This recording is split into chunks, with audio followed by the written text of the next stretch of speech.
The Seahawks suffered their first loss of the 2024 season at the hands of the Detroit Lions on Monday Night Football. Is it a setback for the Seahawks, or is this a positive step forward despite the defeat on the road in primetime? Rob and I are going to be discussing and debating here on our Wednesday edition of Locked On Seahawks.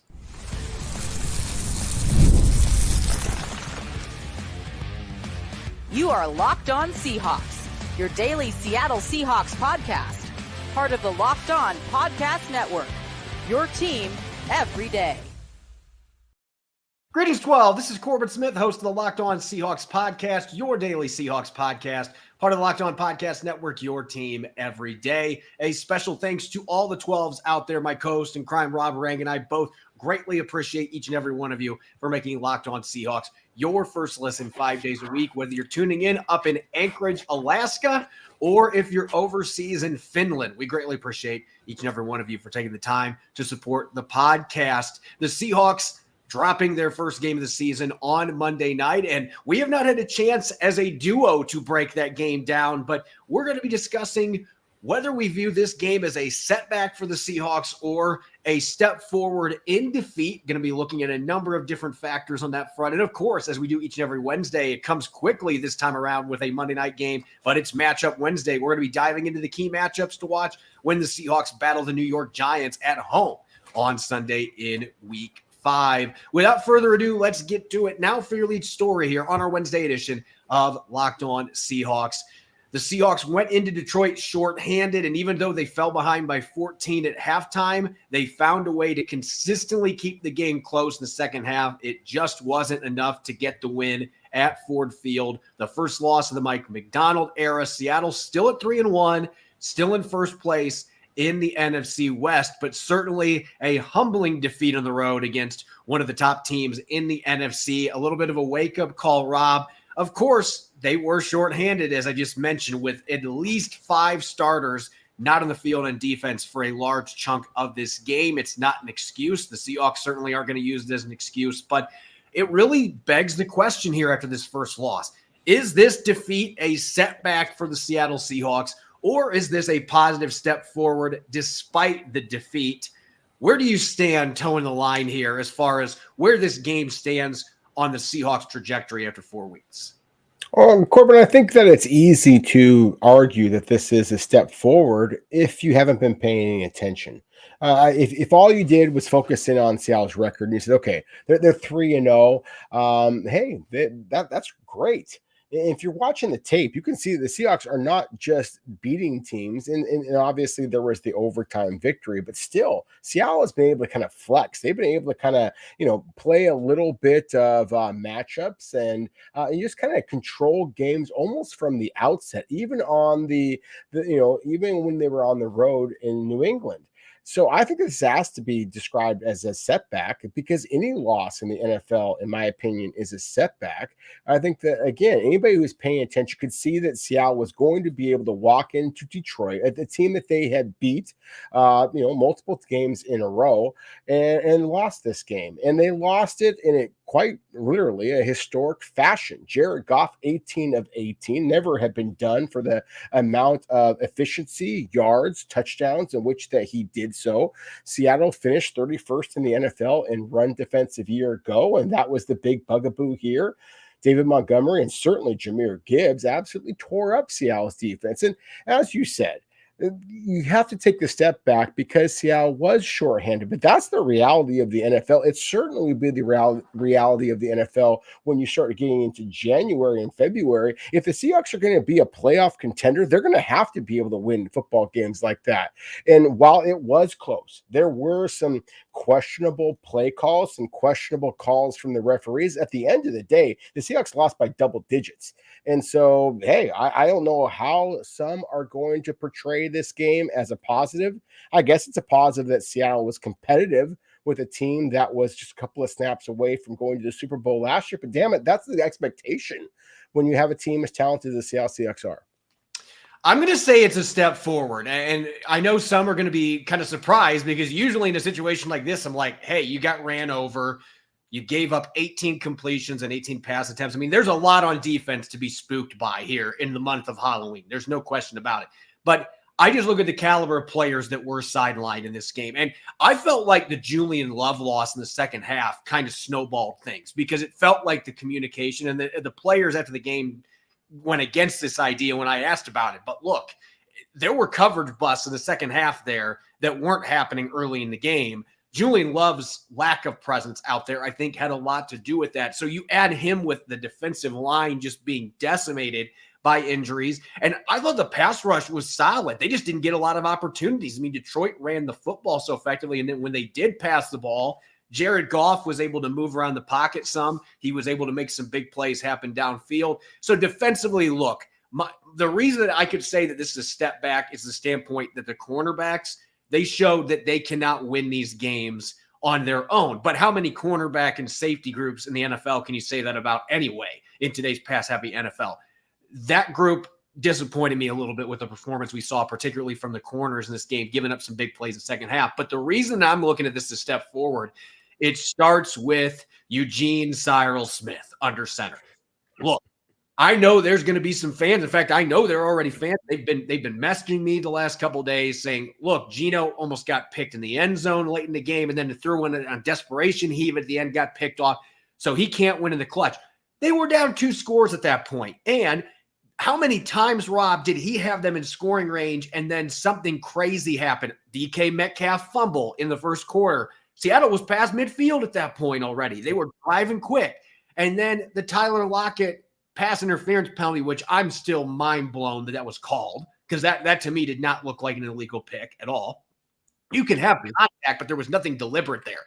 So that's my opinion on that. But you look at the fact they were down 21-7. They come out and they score 3 straight touchdown drives. And I can't tell you how many times Geno Smith on like 3rd and 15 or 2nd and 15, they converted several long 2nd and 3rd downs through the air with Geno Smith having guys all over him. When I went back and watched the film, the pressure was way worse than I thought it was in real time. And it didn't matter because Geno was so good at moving the pocket. There was a play he spun out of a sack and threw a 16-yard completion to Jackson Smith and Jig. But look, the stat line is going to tell you 4 touchdowns, 4 interceptions. That's not a very good stat line. But he's leading the league in passing yards. And how many times have Ken Walker III and Zach Charbonnet scored inside the 5-yard line because Geno Smith got them there? To me, that is a good thing. Rushing touchdowns are a good thing. And that's the reason that Geno Smith only has 4 passing touchdowns. He got to DK Metcalf to the 1-yard line in a 29-yard throw the other night. He had another completion that got him 1 yard away. They scored rushing touchdowns the next play. If you're watching the film, you have to discard that 4-to-4 touchdown interception ratio and understand just how prolific this passing attack is right now. And the only reason they had a chance to win that game, and they were down by 1 score several times, the only reason they were in the game is because of Geno Smith, his ability to throw the football, 395 passing yards against that Lions defense. That is the positive to me. It shows the quarterback can elevate his game and he can lift the team up around him. If the defense is able to just get a couple more stops, they win this football game because of how great their quarterback played. Yeah, I can't disagree with you on that in that regard. I thought that, as again, Jared Goff was literally historic on Monday Night Football, and I thought that Geno Smith was better. I mean, that's the thing, is that Geno Smith was brilliant, and as he's been brilliant all season long, in my opinion. Look, if you're watching the loss to the Lions or any of Seattle's 3 victories to start the season, and your takeaway is that Geno Smith is a game manager, then we're just watching. It's not the same league. It's not the same sport. To kind of quote, kind of paraphrase an old Pulp Fiction line, Samuel Jackson. I mean, my goodness, Geno Smith has been spectacular. His ability, as you said, to kind of spin away from the constant pass rush that the Detroit Lions were able to provide, and to not only go to his primary targets, but also secondary targets. I thought that he played an incredible, style of play because he was asked to make some plays kind of on the move, on the fly. So I thought that he was brilliant. I think a big part of that was just the fact that Seattle recognized that they have a couple of special players. I think that Geno Smith is one of them. I would argue that Kenneth Walker is another one. But I want to focus in on DK Metcalf here for a moment. I mean, again, there are some plays here that I think that you could kind of go back in time and watch. And, the 2-point play where DK Metcalf clearly was in bounds. That was a 2-point conversion that Seattle didn't get credit for. But I also thought just the fact that Seattle consistently went to number 14. To me, it's refreshing that Seattle finally has an offensive coordinator in Ryan Grubb who recognizes that DK Metcalf is special. That this is a guy that if you can figure out ways to allow him to do what he does best, then you really do have a chance to do some special things here. And so, again, just knowing that the Lions have some talented cornerbacks on that squad, and yet DK Metcalf, as he has done all year long, was a man, a guy that was able to kind of take control of this football game at times. To me, that was one of the more positive takeaways.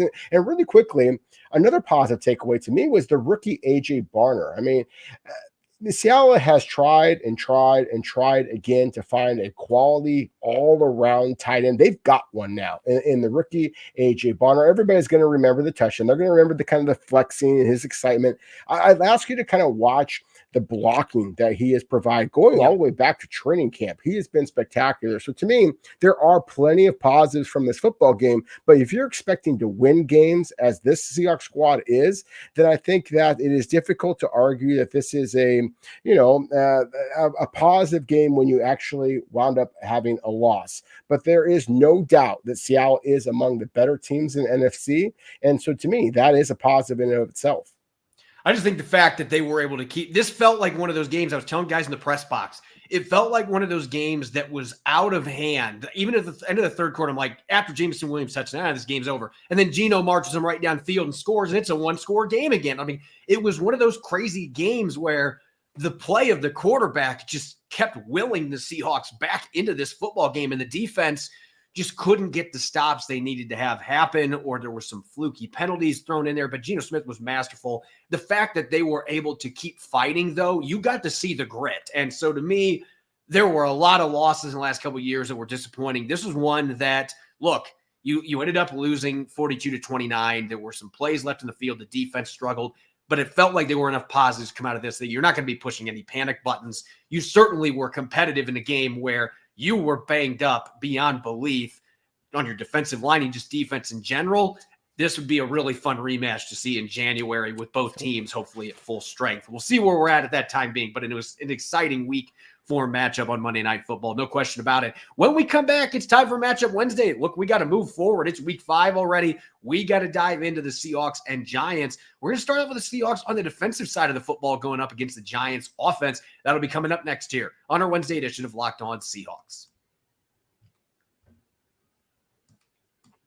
This episode is brought your way by Prize Picks. Prize Picks is America's #1 daily fantasy sports app with over 5 million active members. Prize Picks is the easiest, most exciting way to play daily fantasy sports because unlike other apps, it's just you against the numbers. Prize Picks is the only real money daily fantasy platform that has an injury insurance policy, so your lineups stay in play. Even if one of your players gets injured, your player leaves in the first half and doesn't return, Prize Pick keeps your lineup live. Prize Picks is the best place to get real money sports action. Join over 10 million users and sign up today. You can now win up to 100 times your money on Prize Picks with as little as 4 correct picks. Go to Prize Picks, the app, download it today, and use the code LOCKEDONNFL to get $50 instantly when you play $5. That's the code LOCKEDONNFL on Prize Picks to get $50 instantly when you play $5. You don't even need to receive the $50 bonus. It's guaranteed. Prize Picks, run your game. Welcome back to Matchup Wednesday here on the Locked On Seahawks podcast. This is your host, Corbin Smith. Glad to be joined, as always, by my co-host in crime, Rob Morang. And a special thanks to each and every one of the 12s who are tuning in. And thank you, as always, for making Locked On Seahawks your first listen 5 days a week. The Seahawks have to quickly turn the page after a Monday night game. They had Tuesday off, a walkthrough, trying back in. They're going to go full forward, force forward tomorrow with a actual practice. But it's week 5. The Seahawks get to go back home, look to get back to their winning ways against the New York Giants. And listen, the Giants are 1-3, but you look at some of the games they've lost. They had Dallas on the rope several times last week on Thursday Night Football, Rob. They couldn't find a way to get it done. In that game in particular, even though the Cowboys put up a lot of yardage, the defense only gave up 20 points in that game. There have been some positives from New York's defense, and they've added some really good players to this defense. It feels like this is a Giants defense that could potentially pose more problems for Seattle than maybe some people would anticipate, starting up front with their pass rushers. Yeah, I think that's where you have to start the conversation. Brian Burns and Kayvon Thibodeau at the edge rushing positions, and even a defensive tackle, Dexter Lawrence. We talked about him in the past. I think that this is a dominant defensive front for the Giants, and considering the fact that Seattle has struggled with that at times, they are on the third string right tackle. Stone Forsythe has played pretty damn good football, but still. You were talking about two of the best edge rushers in all of the league, and they happen to be on the same squad here. The New York Giants are a proud fan base. They are going to come strong to Seattle, as they always do. So, if this is a game, to me, this is a very much a trap game.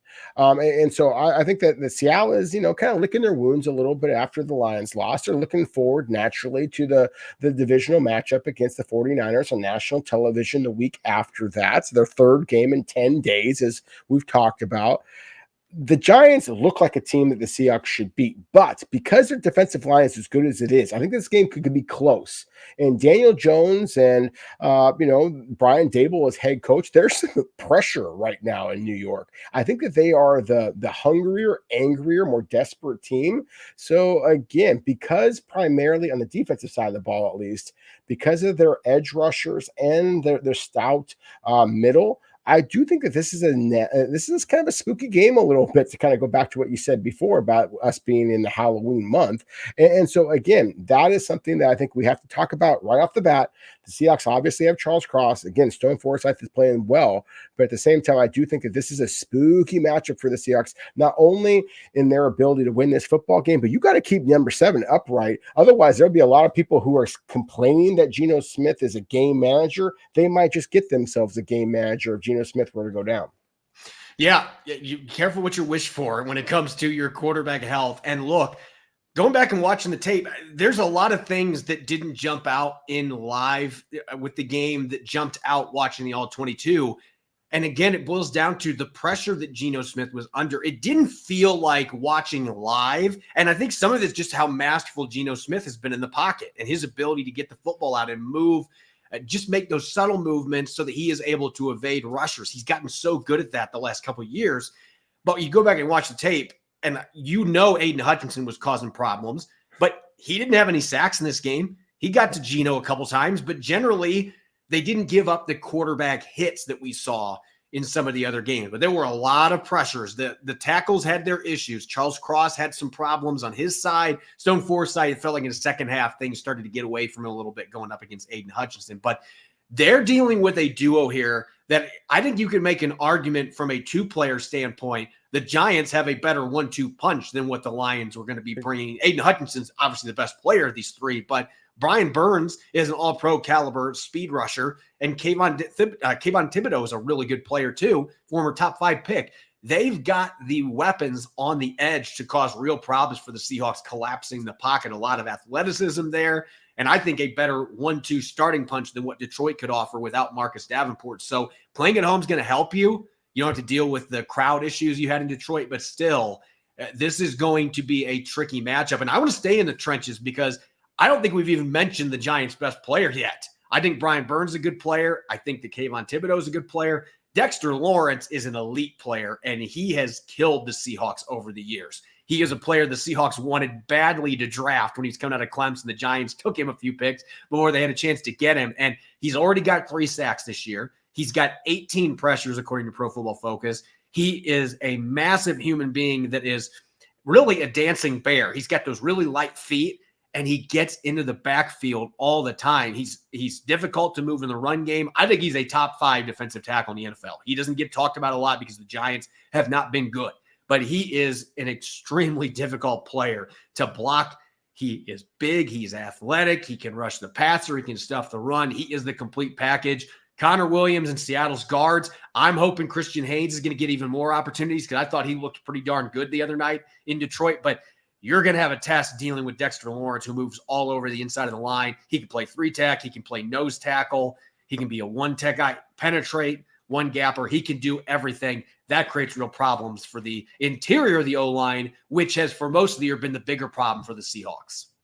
I agree. 100% agree with you. I often say that there's only, a few players in the NFL that I would be willing to put my money down to actually watch them in person. And normally those are going to be the so-called skill position players, a guy with the speed of a Tyreek Hill, a guy who has the quarterback moxie and talent of a Patrick Mahomes. Dexter Lawrence is one of those guys for me. I've often referred to the fact that just the pure power that he demonstrated at the combine years ago. He had some of the longest arms of any defensive tackle that has come into the league. 35-inch arms and 43 repetitions in the bench press is just a mind-boggling statistic to me.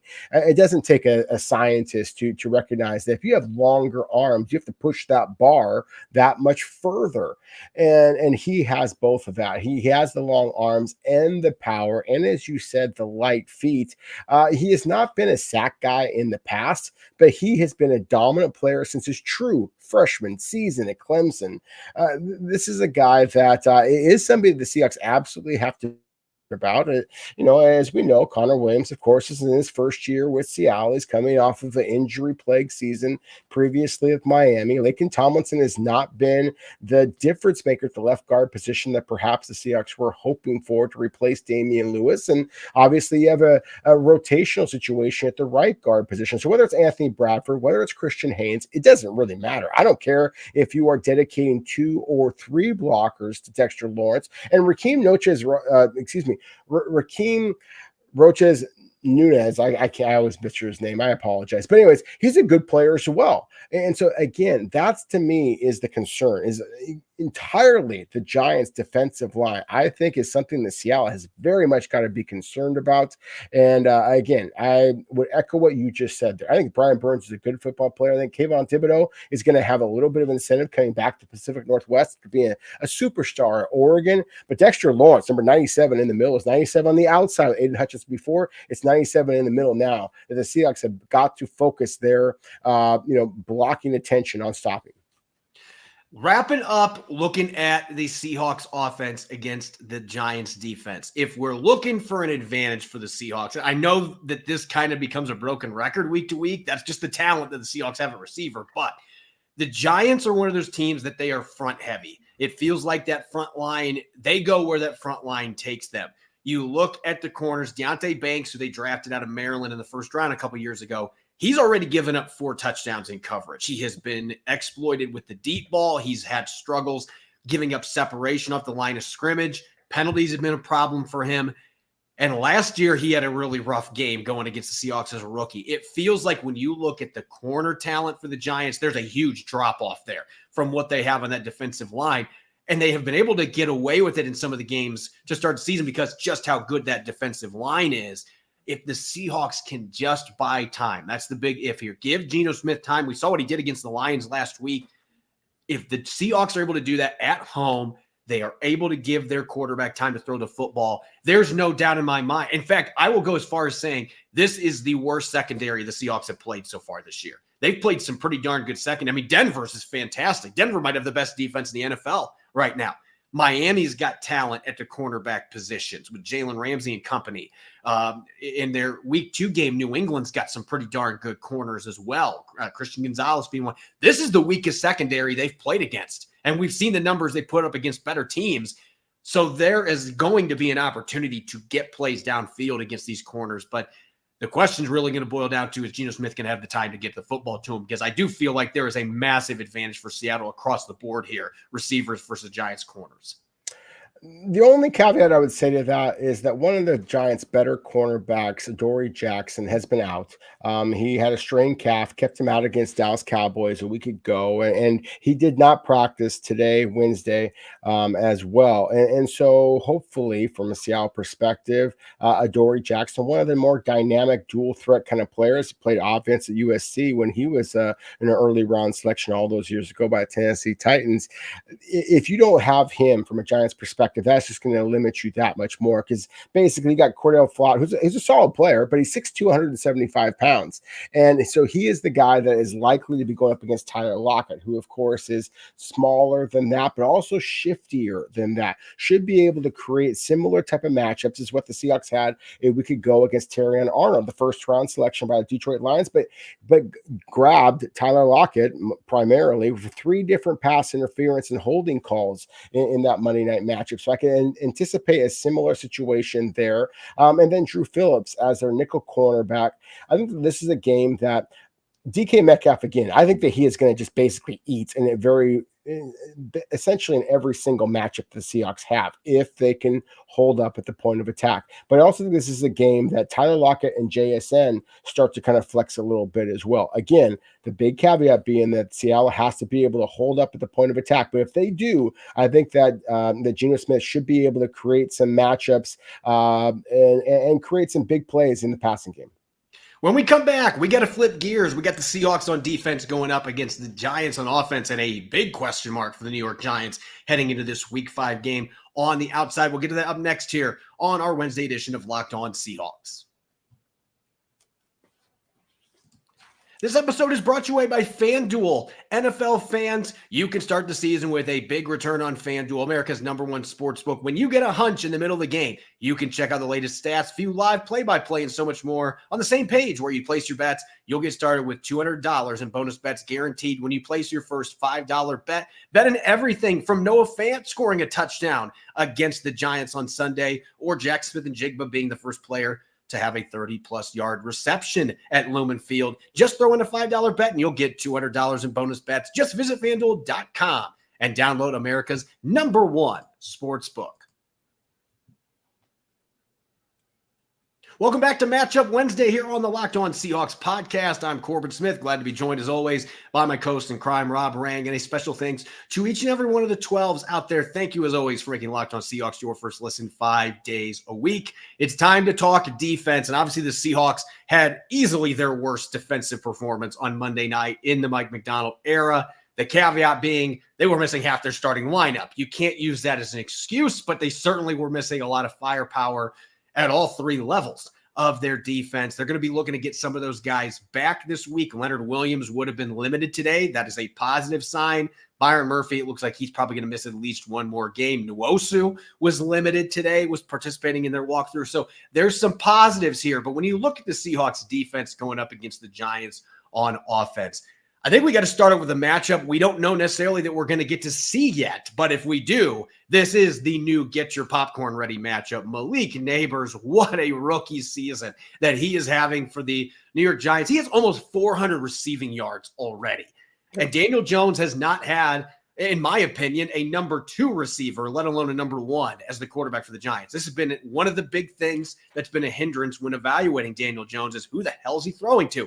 Well, you can answer that now with Malik Nabers. He can stretch the field. He is one of those dudes that can get open at all 3 levels. He can create after the catch, but he's also coming off a concussion. So we don't know if he's going to be available for this game. The fact they're coming off a Thursday game, it does give him a few extra days for him to get through protocol. But assuming Malik Nabers is playing this game, Devon, Witherspoon, Woolen, you did not have the finest performances in Detroit. You better bring your A game, or Malik Nabers, this is one of those receivers that can completely decimate a defense with his ability. I don't care what other receivers the Giants have. This is one of those true #1s already as a rookie that you absolutely have to game plan and account for, or he can torch your defense by himself.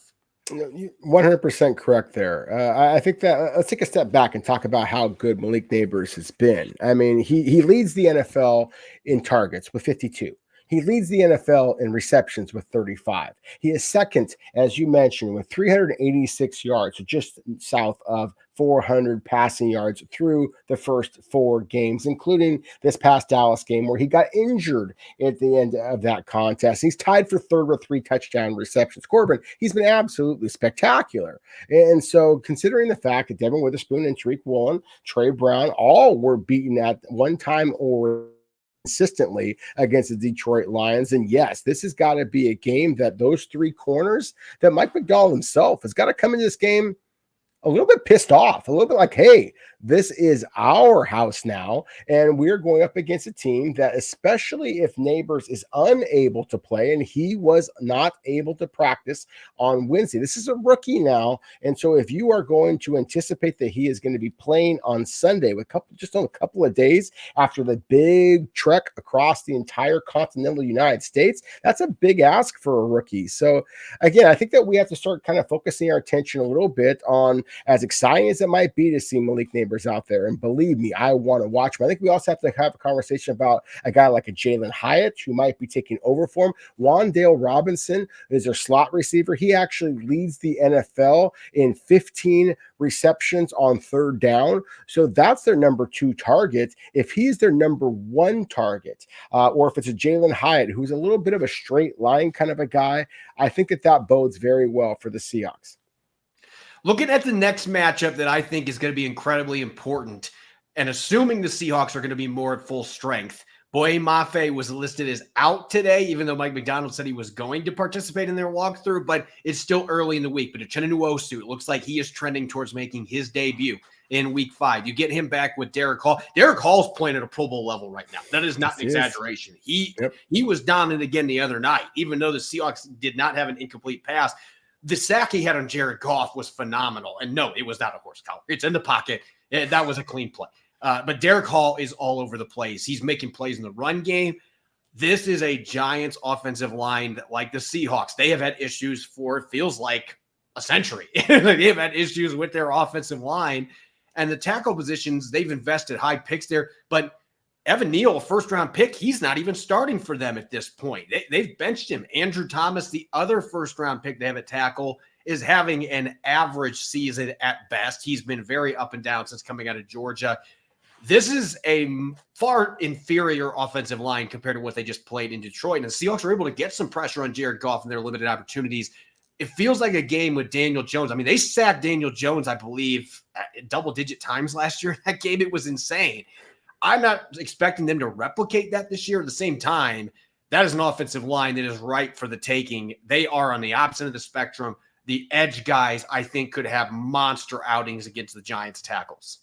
They could. And I think that it's kind of goes back to like what we said before about Geno Smith. You got to be careful what you wish for, because Daniel Jones is a dynamic enough runner that I think that you have to be careful. If you get too much pressure, he might be able to kind of squirt through one of those gaps and be able to kind of take advantage, especially if Seattle is doing a lot of man coverage, which I'm expecting, considering that I don't think that Malik Nabers, the dynamic wide receiver, is likely to be on the field for the Giants. But there's no question about it. I mean, look, Andrew Thomas at the left tackle position is a good player. He has had some struggles so far this season, but I feel confident that he is going to bounce back and be a quality, maybe top 10, top 15-ish left tackle in the NFL.